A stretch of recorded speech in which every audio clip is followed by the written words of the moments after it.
All right, here we go. All right, guys, Beast is up. So when we're looking at a past life chart, once again, when we're looking at a past life chart, you want to cruise in and begin with the moon.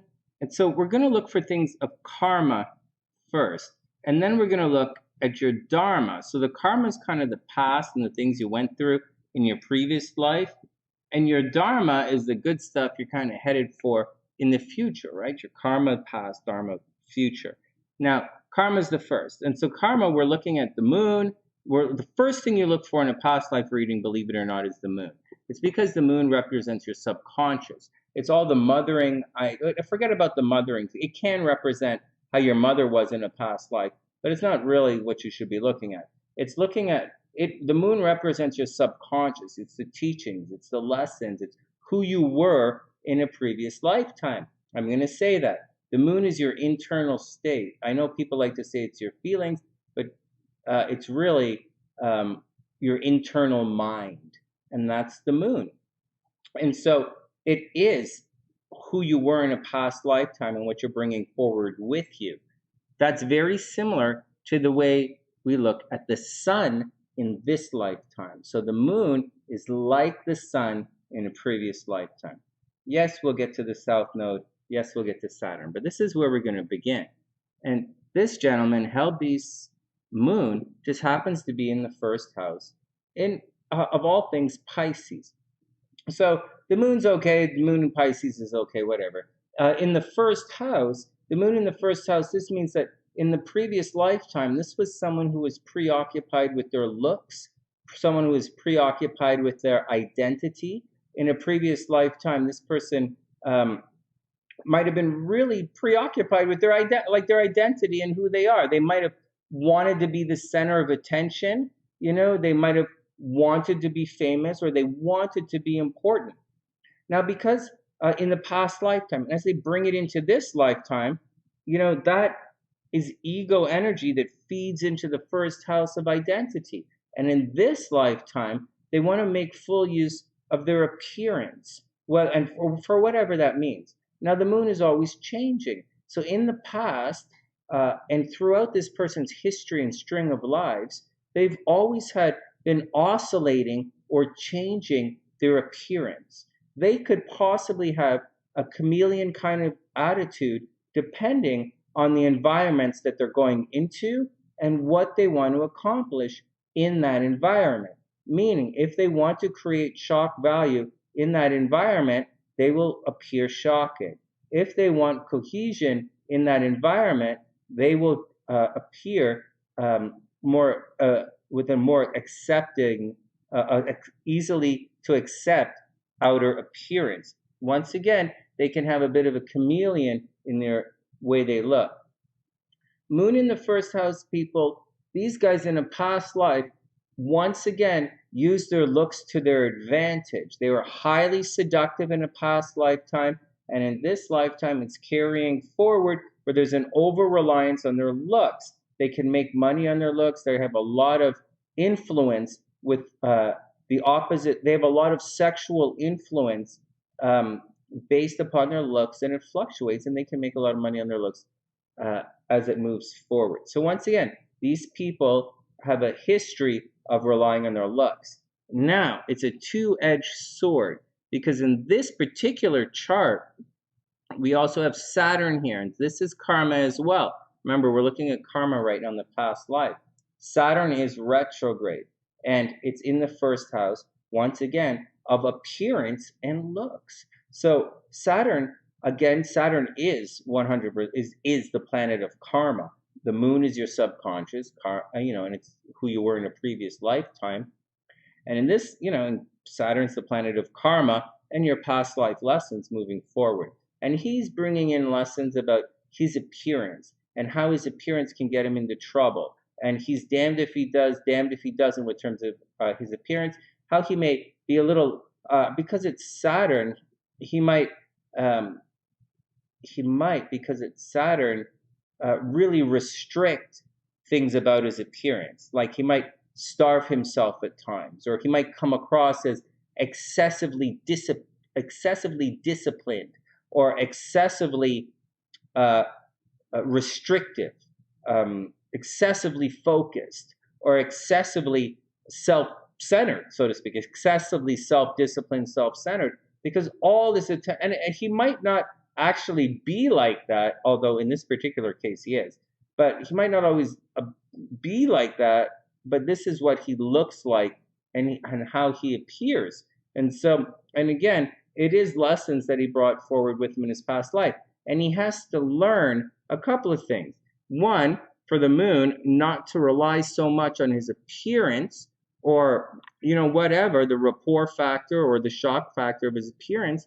And for Saturn, not to let how he looks cause him to be discouraged or tormented or to not get along with other people. You have to allow how he looks and where he comes from and everything about his past and his appearance, what he brings forward, to not be an overly influence his his ability to get things done. The next thing we want to look at is the South Node. Now again, we're looking all at karma. Hey Noodles, what's up? Hey, the chameleon. It's good. All right. So as far as karma is concerned, or the past life energy, there's a lot of past life energy in the second house. Again, this is a chart that has a lot of me energy in the second house. And so this means that this person, HellBeast, and remember, it's all on this side of the chart, in this quadrant of the chart. This is the me. This is how I look, my money. This is me.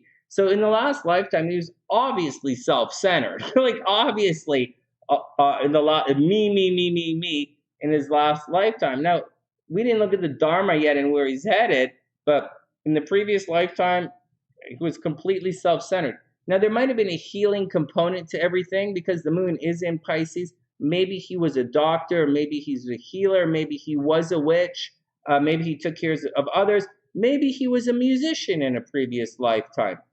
All of the above. It's all in Pisces. Artsy, fartsy, romantic. Maybe he was a seductive gigolo in a previous lifetime. Maybe, anything along that. So an artist, a gigolo, a sculptor, a designer, musician, or a healer or a doctor. It's all possible. Or a witch. This guy might have been a witch as well. But I'm saying, let's see what's going on. A lot of energy pours into the South Node in Aries. So there's a real me vibe. I'll do it. I'll take care of it. It's me. I'll get it done.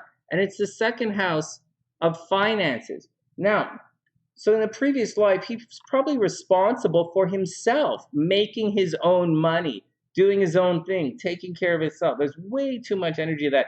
And it gets him into trouble, but he's got to do it anyways. And in this lifetime, there's always going to be a problem with his money. Maybe the boss doesn't, this is a lesson that he brings into this lifetime. This is karma. You're going to always have this until your karma's done, and you still have it. So there's always going to be problems with your money this lifetime, whether the boss doesn't want to pay you for the hours you put in, or the client doesn't want to pay you, or they want to do it for free, or you lose your money, or you pay extra, or someone steals your wallet, or there's some kind of weird identity theft. Saturn in the first house. Someone tries to steal your identity. If Saturn in the first house, someone's trying to steal your identity, watch out for it. In a previous lifetime, you might have gone around as a mime or a chameleon trying to steal other people's identity or impersonating other people. And in this lifetime, it's kind of catching up with you. Anyways, the deal is for this lifetime to move everything over here and have a greater reliance on other people. Now we're going to move into your Dharma, what you should aim for in this lifetime. And your Dharma is the sun, obviously, I guess. You guys know it's obvious. And then the North Node. Now, neither of these are easy because the sun burns things up in your chart. So wherever the sun is in your chart, it is going to cause problems. Wherever the North Node is in your chart, it's going to cause problems. You have the potential for great success where your sun and your North Node are, but again, there's possible for it to just implode upon itself.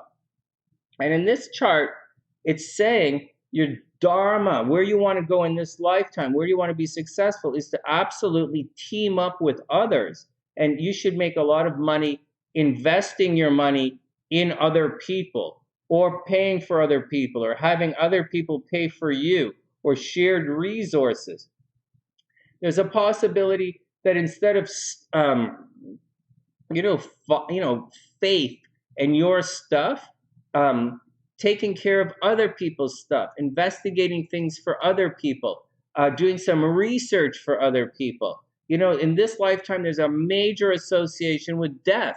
In the previous lifetime, is over here, right? It's very fresh. It's very innocent, fresh, innocent. It's a spark. It's getting out there. It's exciting. And in this lifetime, it's more like towards the death side of things, right? It's the 8th house. Instead of your person, you need to get out there and explore it. So in this lifetime, you should put far less emphasis on your appearance and far more emphasis on uncovering the secrets and shining as part of a collective. And I think that's what the problem, and I don't think there's a problem or anything. I'm just saying that's what your chart says is the karmic lesson moving into your Dharma.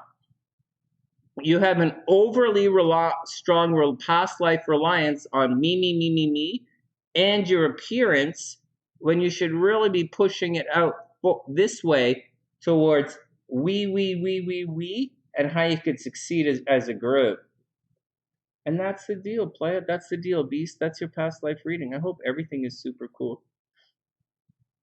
Yeah, you could be stubborn about your identity. It's a tough one. You're an Aquarius rising. Aquarius risings. You're a Scorpio, Aquarius rising. That's a stubborn guy. It's okay, man. It's also a guy who's highly intuitive and knows what he's doing. So it's okay to be stubborn if you know what you're doing. And so it's all right. Oh, and if you were a boy or a girl in a past lifetime, you were a let's see. I have to use my fingers to do the math. Girl, boy, girl, boy,